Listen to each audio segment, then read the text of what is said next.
So there's quite a bit of financial aid fraud occurring in the community colleges in California and elsewhere throughout the United States. It's not a new issue.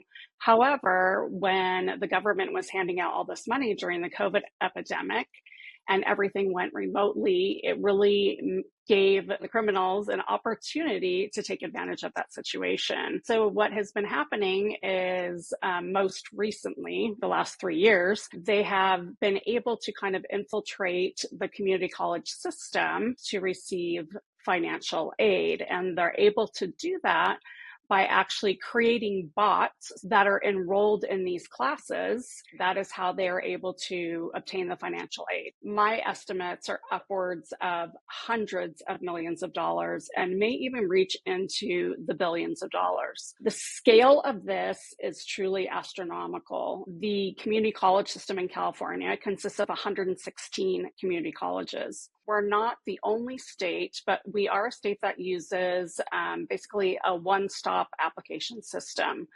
So in California, you can apply to one or many, all 116 community colleges in California through one program, through CCC Apply.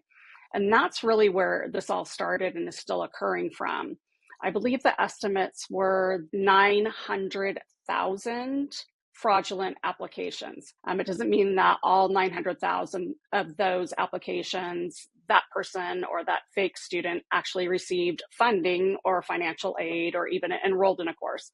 But it also doesn't mean that it doesn't. And if they caught 900,000, how many didn't they catch? And once they get into that system and they get transferred to whichever college they've applied for, now they're in that college or district system. And so that college or district needs to find a way, technology-wise, to prevent those fake students or the bots from actually enrolling in classes and or remaining in classes that they're already enrolled. And so that's another technology issue. And so many of the colleges use different systems. There's not just one fix for all of them. The problem is, no one has been held accountable in terms of the colleges. The colleges are aware of what is happening. However, the bots are still getting into the classes. This is directly tied to funding because we already discussed how the state gives colleges money for every person that occupies a seat and, progresses through the class to a certain point.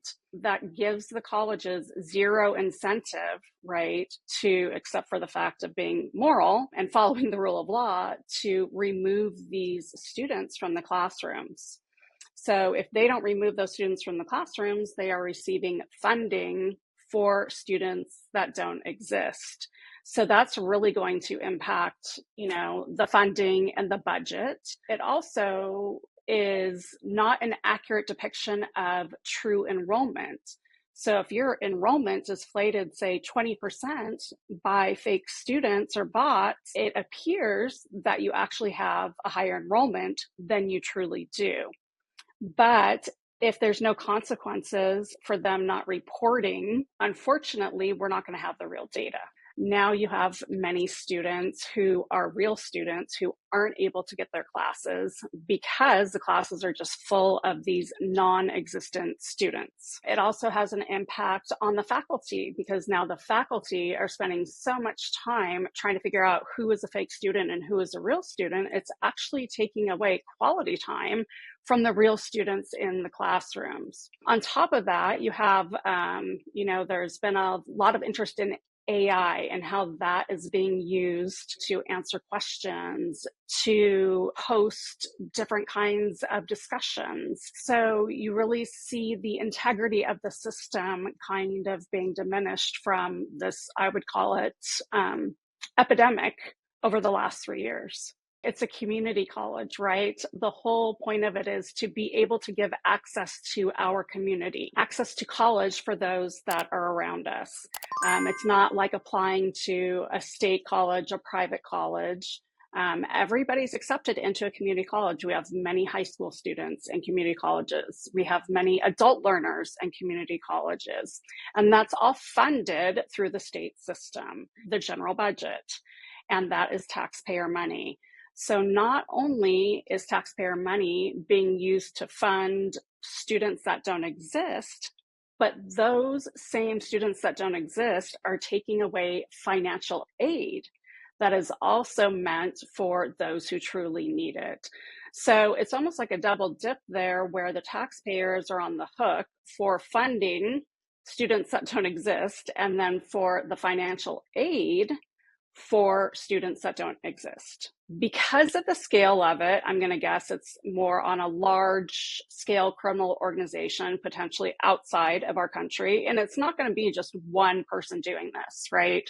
There's many different people that I guess you could say have their hands in the pot on this one, because the money is so easily accessible that people are taking advantage of the system and taking advantage of the fact that the system hasn't been repaired. It is apparent that a lot of legitimate Social Security numbers are being used. Real people's names are being used, their birth dates. So we have a lot of identity theft that is occurring. And my guess is that most of these people are victims and don't even realize it. You know, they won't realize it until maybe they make an application for something, or they go to apply to community college and they find out, oh, you've already been attending, when they actually really haven't. So unfortunately, you know, there's quite a few different aspects to the criminality of it in terms of how far it actually reaches and how many people are being, you know, impacted by it. There has not been a lot of data released on it, and the data that is released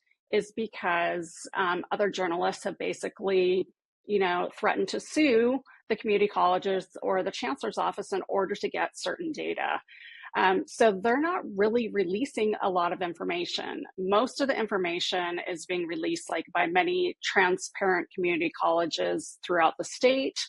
And that's basically where we can get the most of the information available out there, except that we have been told that investigations are ongoing.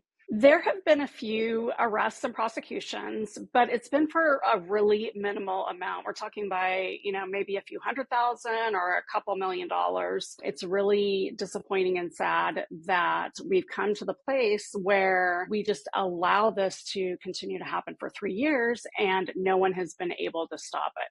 People can stop it. It's just, what is it going to take to get to that point where the morals and ethics are priority, and not worry about enrollment dollars and not worry about funding, and just basically doing what is right for the people that we serve.